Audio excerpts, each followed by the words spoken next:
क्या check bounce case में जेल की कोई जरूरत है? ये कोई वैसा सीरियस क्रिमिनल केस नहीं है जो आईपीसी में बताया गया है, तो जेल का क्या आवश्यकता है? आज जानेंगे ये सुप्रीम कोर्ट जजमेंट के थ्रू। अगर आप एक एक्यूज्ड हो या फिर कंप्लेनेंट हो, आप ये जान लो कि क्या गलती आपको नहीं करना है और क्या करना है, जिससे कि आप ये साबित कर पाओ कि ये जो चेक, ये अगर इनकेस बाउंस हो जाता है तो आप क्या करोगे। शायद आपको ये नहीं पता है, चेक बाउंस केस करने के लिए आपको कोई भी कोर्ट फीस नहीं देना पड़ता है, सिर्फ वकील का फीस देना पड़ता है। चेक बाउंस केस फाइल करने के लिए कोर्ट फीस ना के बराबर लगता है, कुछ 10 या फिर 15 रुपए के आसपास। इसके अलावा जो वकालतनामा एडवोकेट के थ्रू फाइल करवाते हो, उसके लिए एक वेलफेयर चार्ज लगता है, करीब 20-25 रुपया है। इसके अलावा चेक बाउंस केस के लिए कोई भी कोर्ट फीस आपको देने की आवश्यकता नहीं पड़ती है। लेकिन अगर आप उस चेक के बिहाफ में कोई भी सिविल सूट फाइल करने के लिए जा रहे हो, तो उस परिस्थिति में आपको stamp duty plus court fees दोनों ही पे करना पड़ेगा, क्योंकि ये रिकवरी अमाउंट के ऊपर कुछ परसेंटेज आपको सबमिट करना पड़ता है। ये कोई ऐसा वैसा सीरियस क्रिमिनल ऑफेंस नहीं है जैसा कि आईपीसी में बताया गया है। तो चेक बाउंस केस में जेल की कोई आवश्यकता है? तो केस का नाम है Ashok Singh versus the state of Uttar Pradesh. 22 lakh रुपए का एक चेक दी गई थी। किस लिए बाउंस हो जाता है? क्योंकि चेक देने वाले की तरफ से स्टॉप पेमेंट की डायरेक्शन दी गई थी। तो स्टॉप पेमेंट डायरेक्शन दी गई थी, ध्यान में रखिएगा।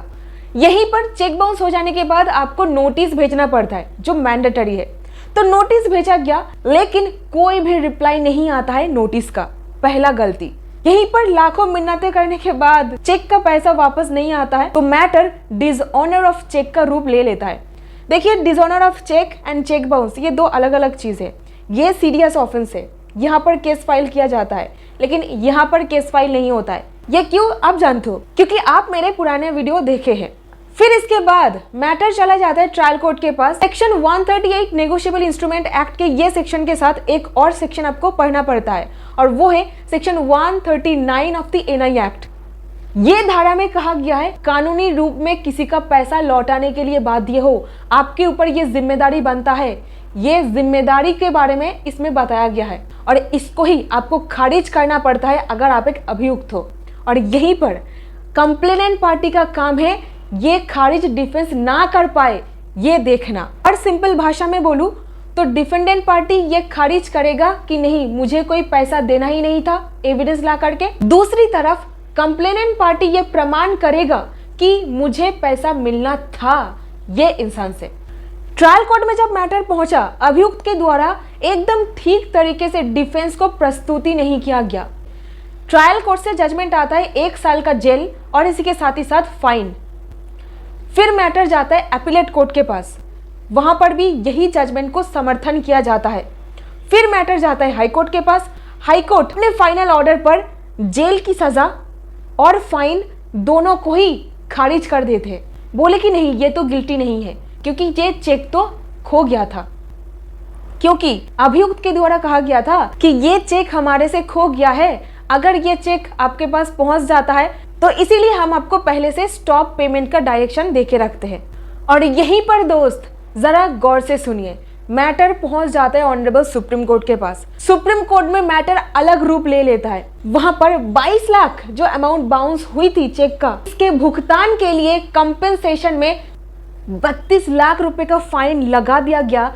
4 महीना दिया गया इसको चुकाने के लिए। यहीं पर इस नया जजमेंट का सबसे इंपॉर्टेंट पार्ट, सुप्रीम कोर्ट सारे मैटर को देखते हुए जजमेंट पर लिखे, अगर एक बार सिग्नेचर जो चेक में किया गया है इसको अभियुक्त के द्वारा एडमिट कर लिया गया है, उस परिस्थिति में लोन देने का कैपेसिटी कंप्लेनेंट का था ही नहीं।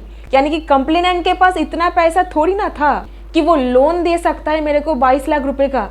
ये जो लोन देने का क्षमता थी कि नहीं, इसके ऊपर सवाल नहीं उठाया जा सकता। यहीं पर देखिए, क्या चेक बाउंस केस में जेल की आवश्यकता है कि नहीं, ये भी डिस्कस करेंगे। सुप्रीम कोर्ट में जब मैटर गया तब 2 चीज ऑनरेबल कोर्ट ने नोटिस किया। पहली बात, जब मैटर ट्रायल कोर्ट में शुरू हुई थी ना ट्रायल कोर्ट में, फिर जब ट्रायल कोर्ट में हारने के बाद मैटर को अपील में लेके गए, अपीलेट कोर्ट में भी कोई भी स्ट्रॉन्ग एविडेंस प्रस्तुत नहीं किया गया। डिफेंस बहुत ही कमजोर हो गई थी ट्रायल कोर्ट तक आते आते चेक बाउंस केस। फिर जब 138 का ये पर्टिकुलर केस हाई कोर्ट गया, हाई कोर्ट ने खारिज कर देता है, बाइज्जत बरी कर देता है। फिर फाइनल 3 कोर्ट के बाद चौथी कोर्ट सुप्रीम कोर्ट में पहुंचता है। पहली गलती, डिफेंस को अगर मजबूत करनी थी तो चेक बाउंस के लिए लीगल नोटिस का रिप्लाई करना चाहिए था और रिप्लाई में ही ये ग्राउंड लिख देना चाहिए था कि ये चेक खो गया है, हम लोग स्टॉप पेमेंट की डायरेक्शन ऑलरेडी दे दी थी, लेकिन अभियुक्त नहीं किया ऐसा। नेक्स्ट पॉइंट जो आपको समझना है, रजिस्टर्ड पोस्ट के थ्रू जब ये लेटर गया था ना, ये काफ़ी ये प्रूव करने के लिए कंप्लेनेंट पार्टी के द्वारा कि हम लोग नोटिस भेजे थे। फिर अभियुक्त का जो डिफेंस है कि नोटिस तो हमें मिला ही नहीं, ये सस्टेन नहीं कर पाएगा। ठीक है, नेक्स्ट पॉइंट, ज़रा ध्यान दीजिएगा कि यहाँ पर क्या कहा गया, चेक खो गया था। इस तारीख में चेक को बैंक में प्रस्तुत की गई थी और इस तारीख में नोटिस भेजी गई थी और इस तारीख में चेक बाउंस होकर के लौट कर आ गया था। तो तारीख यहाँ पर कुछ और अलग ही कहानी बता रहा है। ये कोई गुम हो गया है, चेक का केस है ही नहीं। तो एक बार section 139 NI act complainant party establish कर देता है तो आपके लिए उसको रिबाट करना यानी कि खारिज करना फिर उस चीज को कि पैसा तो मुझे चुकाना था ही नहीं, ये आपके लिए बहुत ज्यादा मुश्किल हो जाता है। आई बात समझ में?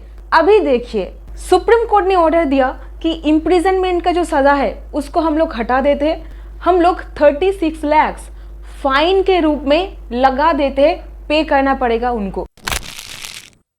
आज देश में करीब 36 lakh cheque bounce cases pending है। ये सॉल्व करना हमारे भारत के जुडिशियरी का एक बड़ी टेंशन है। इसीलिए सुप्रीम कोर्ट के द्वारा गठित एक समिति ने कुछ कदमों का सुझाव दिया है और अब केंद्र सरकार को इस पर प्रतिक्रिया देनी है।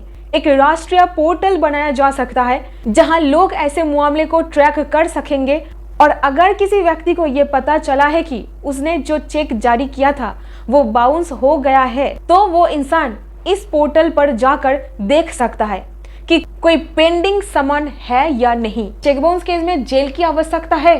मैं आपको यहाँ पर एक पॉइंट बताऊंगी।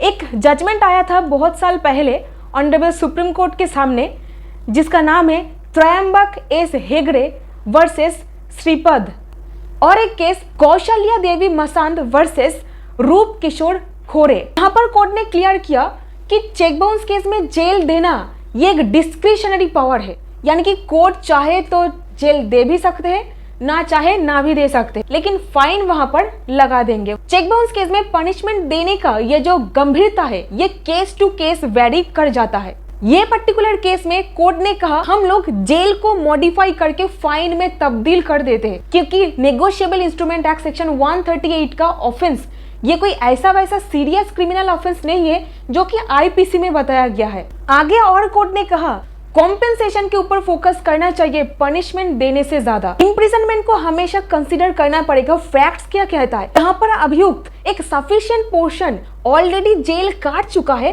उस परिस्थिति में कोर्ट जेल की सजा को कंपेंसेशन में तब्दील कर सकते हैं। वो परिस्थिति जहाँ पर इम्प्रिजनमेंट नहीं दी गई थी, सिर्फ फाइन लगाया गया था और फाइन भी चुका नहीं पाए अभियुक्त, वहां पर जेल की सजा ही दी जाएगी। जजमेंट लिंक मैंने डिस्क्रिप्शन बॉक्स पर दे दिया है, आप वहां से इसको डाउनलोड भी कर पाओगे। यहीं पर बहुत ज्यादा मेहनत और बहुत ज्यादा रिसर्च लगता है ये जजमेंट का समरी बनाने के लिए। जरूर इसे एक लाइक कीजिए, चैनल को सब्सक्राइब कीजिए और अपने दोस्तों के साथ इसको शेयर कीजिए। या फिर आपको कोई ऐसा जजमेंट चाहिए आपके केस के लिए तो कमेंट में लिख करके सिचुएशन बताइए, आपके केस के अनुरूप सिंपल और सरल भाषा में जजमेंट लाने की कोशिश करूंगी। और by god thank you so much वो सारे लोग जो इंस्टाग्राम ईमेल करके बता रहे हैं कि जजमेंट काम में आ रहा है, मदद मिला है उनको। Thank you so much.